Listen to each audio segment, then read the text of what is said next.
First unit basic introduction of concrete. यसमा हामीहरूले concrete भनेको के हो भनेर पढ्छौँ।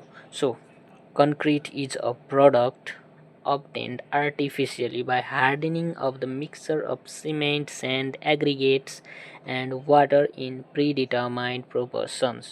तपाईहरुलाई थाहा नै होला किनभने तपाईहरु अहिले 5th सेम 6th सेममा हुनुहुन्छ।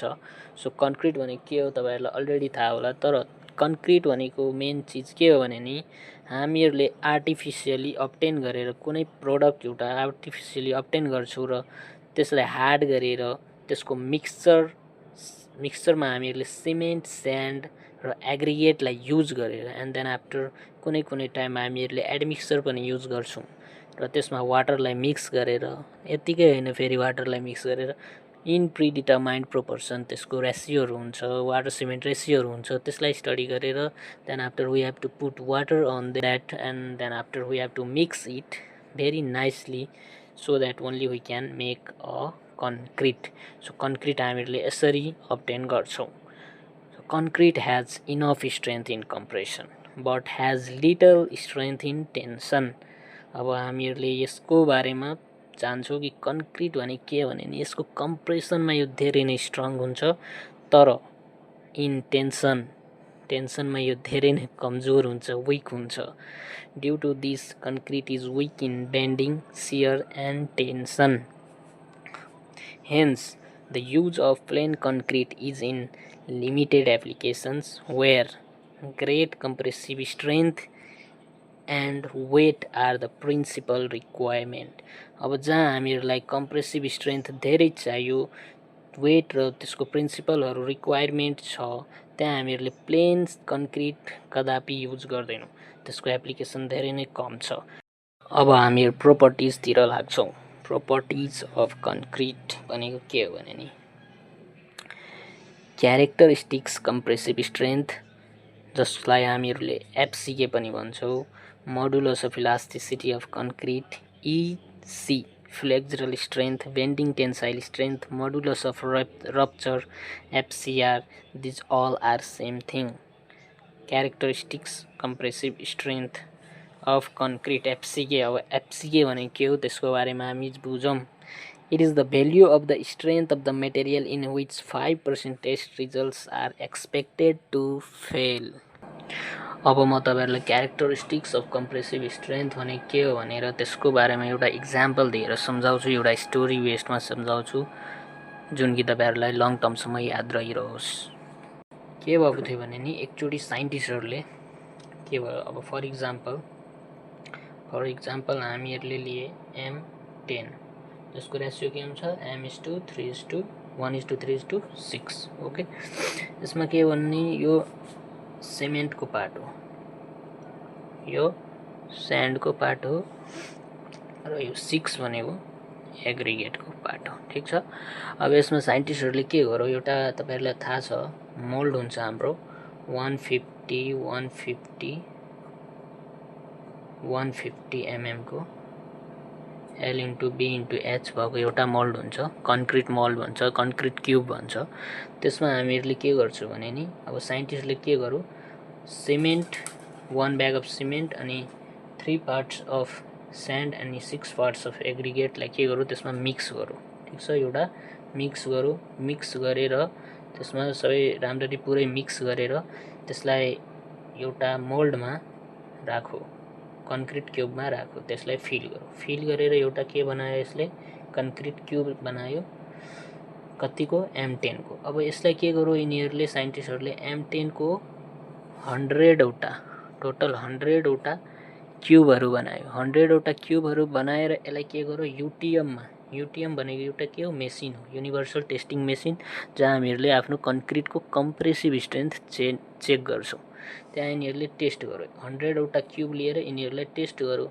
अब टेस्ट गरेपछि यसमा के भयो भने 100 वटा टेस्ट गर्दा गर्दै 5% अफ रिजल्ट जुन 100 वटामा 5% जुन हुन्थ्यो यसको फेल हुन्थ्यो, 95% जुन हुन्छ हाम्रो त्यो करेक्ट आइरहेको थियो। त्यही करेक्टको बेसमा हामीहरूले यसमा यो M10 भनेर एउटा के भन्छ त्यसको कन्क्रिटको मिक्स रेसियो, M10 भनेको मिक्स रेसियो हो, M भनेको मिक्स रेसियो हो, डिजाइन मिक्स, यसलाई बनायो। जस्तै हामीहरूलाई M10 छ, M20 छ, M25 छ, यिनीहरू सबै हामीहरूले यहाँबाट क्लासिफिकेसन गरेका छौँ र यसलाई नै क्यारेक्टरिस्टिक्स कम्प्रेसिभ स्ट्रेन्थ भन्छ। अब यसमा M10 भने के हो? अब 10 भने के हो? यसको FCK 10 भने के हो? यसको FCK। FCK भने के हो? Characteristics compressive strength of concrete. Okay, त्यसै गरी साइन्टिस्टहरूले M10 पछि M20 को चेक गरौँ, M25 को चेक गरौँ, यसरी नै सबै चेक गरेर तिनीहरूले एउटा रेसियो निकाल्यो, जस्तै 1:2, 1:3, 1:1:2 लाइक दिस। अब यो यसको होइन, यो यसको होइन, तपाईँहरूले यो बुझ्नु होला कि यो यसको हो। तपाईँहरूले म लेखिदिन्छु एउटा, अब पछि म लेखिदिँदैछु, त्यसलाई याद गर्ने पनि म तपाईँहरूलाई तरिका सम्झाउँछु कसरी तपाईँहरूले याद गर्नुहुन्छ भने कहिले पनि बिर्सिनुहुन्न। यसै गरी यो M30 सम्म हुन्छ। सो अब नेक्स्ट हामीहरूले अब इन दिस सिम्बल, अब M20 को फर इक्जाम्पल मैले लिए। अब इन दिस सिम्बल M भने के हो भने मिक्स, 20 डिनोट्स और other numerical value just like M25 पनि हुनसक्छ। यो चाहिँ 25, 20 जुन हुन्छ त्यसले हाम्रो क्यारेक्टरिस्टिक्स कम्प्रेसिभ स्ट्रेन्थ अफ कन्क्रिटलाई डिनोट गर्छ। त्यसले त्यो पनि कुन 15 cm3 आफ्टर 28 डेज। यसलाई हामी यसको न्युटन पर mm स्क्वायर यसको युनिट हुन्छ र यसलाई मेगा पास्कल पनि भन्छौँ। सिमिलरली यसको प्रोपर्टिजमा नेक्स्टमा जाऊँ। Modulus of elasticity of concrete भनेको के हो? अब modulus of elasticity of concrete भनेको यसलाई हामीहरू यसको डेजिग्नेसन यसलाई डिनोट गर्छौँ EC ले, र यसको फर्मुला जुन हुन्छ हाम्रो stress of concrete upon strain of concrete, stress of concrete upon strain of concrete यसको फर्मुला हुन्छ। तपाईँहरूले हुक्स ल पढ्नु भएको छ सायद। Hooke's law strain is directly proportional to stress और stress is directly proportional to strain, त्यहीबाट यो फर्मुला आएको छ। यसलाई हामीले यङ्स मोडुलस पनि भन्छौँ, तर इन कन्क्रिट डिजाइन हामीहरूले यसलाई elasticity of modulus of elasticity of concrete भन्छौँ। टाइप्स, अब यसको टाइप्सहरू के हो? Short term modulus of elasticity, एउटा long term modulus of elasticity. अब सर्ट टर्म मोडुलस अफ इलास्टिसिटीतिर लागौँ। Short term modulus of elasticity भने के हो भने नि, short term effects on structure occur due to loading will result in deflection or bending moment. कुनै पनि लोडले गर्दा यदि कुनै स्ट्रक्चरमा डिफ्लेक्सन या फिर बेन्डिङ मोमेन्ट आउँदैछ, डिफ्लेक्सन या फिर बेन्डिङ मोमेन्ट आउँदैछ भने त्यसैले हामीहरूले short term modulus of elasticity भन्छौँ। र यो केले गर्दा आउँदैछ? लोडले गर्दा आउँदैछ।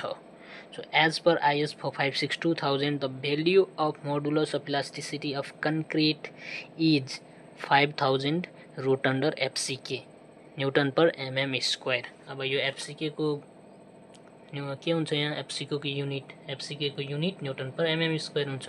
कन्फ्युज नहुनु होला, यसको युनिट चाहिँ के हो? अब यो फर्मुला मात्र याद गर्नु, इट्स ओके, युनिट याद गर्नु पर्दैन किनभने तपाईँहरूलाई थाहा नै छ अब 5000 को केही युनिटै छैन। अब त्यसको अन्डर रुटमा FCK छ, FCK को युनिट न्यूटन पर mm स्क्वायर छ। अब long term modulus of elasticity भनेको के हो? अब ECLले यसलाई हामीहरूले डिनोट गर्छौँ। ECL, EC भनेको तपाईँहरूलाई थाहै छ मोडुलस अफ इलास्टिसिटी, अनि L भनेको long term. So long term effects on building occur due to creep and shrinkage. So long term effects यसले बिल्डिङमा दिन्छ। क्रिप, डिफ्लेक्सन, अब क्रिप भनेको डिफ्लेक्सनै हो, एन्ड श्रिङ्केज भनेको के हो? सिकुड्नु हो। बिल्डिङहरू के हुन्छ? त्यसको मेटेरियलहरू सिकुडिहाल्छ। So as per 456-2000, the value of ECL is equal to EC upon 1 plus phi, where phi is equal to creep coefficient and value of phi depends upon age of concrete. कति दिनको एज भयो, कति as भयो concrete, त्योमा हाम्रो यो phi को value depends गर्छ। अब यहाँ आउनुहोस् एज अफ कन्क्रिटमा। 7 डे यदि हामीहरूको कन्क्रिटको एज भएको छ भने 2.2 त्यसको phi को भेल्यू हुन्छ। एन्ड देन आफ्टर 28 डेजको लागि 1.6, 1 इयर अर एबभको लागि 1.1 हुन्छ। अब हामीहरूले यो एउटा कुनै क्वेसन सोधिदिन्छ, for example find out the long term modulus of elasticity. अब त्यसको लागि हामीहरूलाई के दिएको हुन्छ? ECL दिएको हुन्छ या त EC दिएको हुन्छ। अब कुनै एउटा चिज हामीहरूलाई फाइन्ड गर्नुहुन्छ, अब त्यसको लागि के गर्नु पर्यो? अब 1 + 5 5 को भ्यालु तपाईहरुले यहाँबाट निकाल्न सक्नुहुन्छ। अब हाम्रो कन्क्रिटको एज 1 इयर भन्दा बढी छ भने 1.1 युज गर्छौं यहाँ हामीले 5 को ठाउँमा। त्यसैगरी 28 डेज छ भने 1.6 युज गर्छु। Similarly like this we have to solve our problem. Flexural strength, bending tensile strength र मोडुलस अफ रप्चर भनेको के हो? सो एज पर IS 456-2000 सबै हामीहरूले IS 456-2000 युज गरेर गरिरहेछौँ। So the value of FCR is equal to 0.7 root under FCK। यो क्वेसनहरू यो के भन्छ यो भ्याल्युहरू तपाईहरुले याद गर्नुपर्छ। यो भ्याल्युहरू तपाईहरुलाई लोकसेवाको एक्जाममा NEC को लाइसेन्सको एक्जाममा धेरै नै इम्पोर्टेन्ट छ। यस्तै भ्याल्युहरूको MCQ मा सोधिएको हुन्छ अप्सन्सहरू। अब द भ्याल्यु अफ FCR के हो? 0.5 दिएको हुन्छ, रुट अन्डर FCK दिएको हुन्छ, 0.7 दिएको हुन्छ, रुट अन्डर FCK दिएको हुन्छ। त्यसमा तपाईहरुलाई 0.7 रुट अन्डर FCK मा टिक लाउनु पर्छ। अब फ्लेक्सुरल स्ट्रेन्थ के हो त्यसको बारेमा पनि हेरिहालौँ। Flexural strength is a material's ability to resist bending or deformation when load is applied.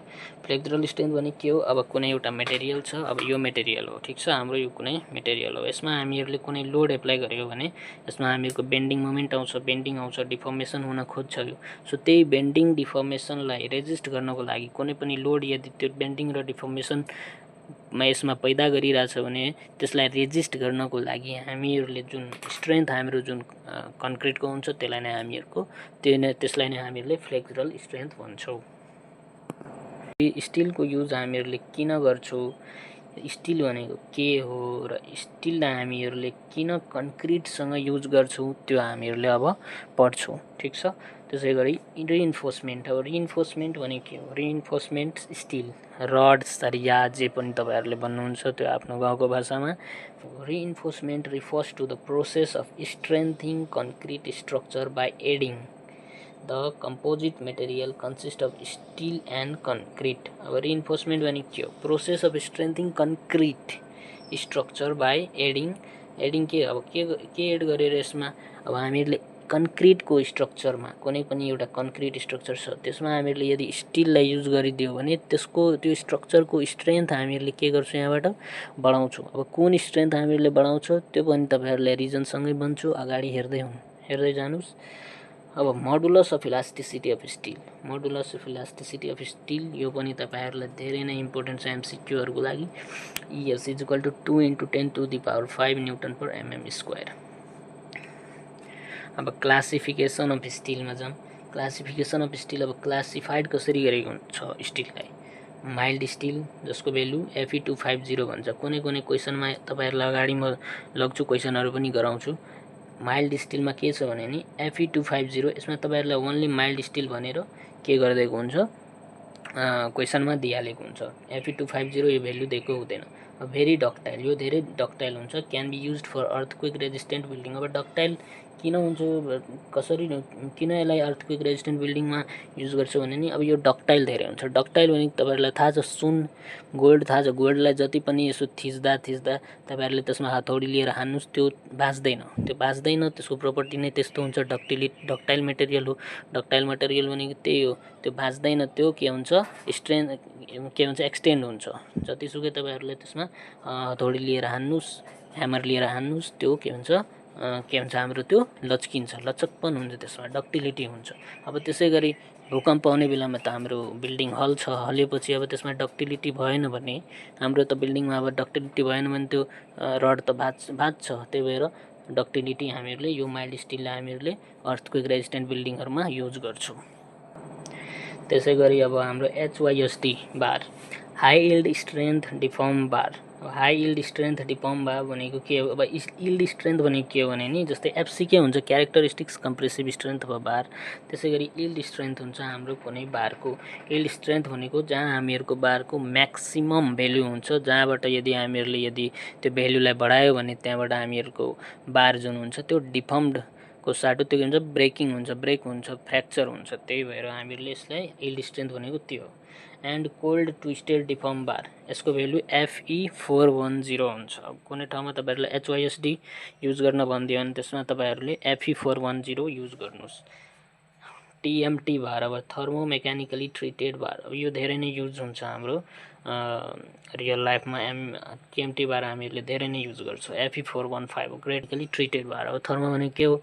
Temperature. मेकानिकली भनेको मेसिन ट्रिटेड भएर टेम्परेचरबाट जुन ट्रिट गरेको भार हुन्छ त्यसलाई नै हामीहरूले टिएमटी बार भन्छौँ। Fy = yield strength. अब Fy भनेको हामीहरूको के भयो? यील्ड स्ट्रेन्थ भयो।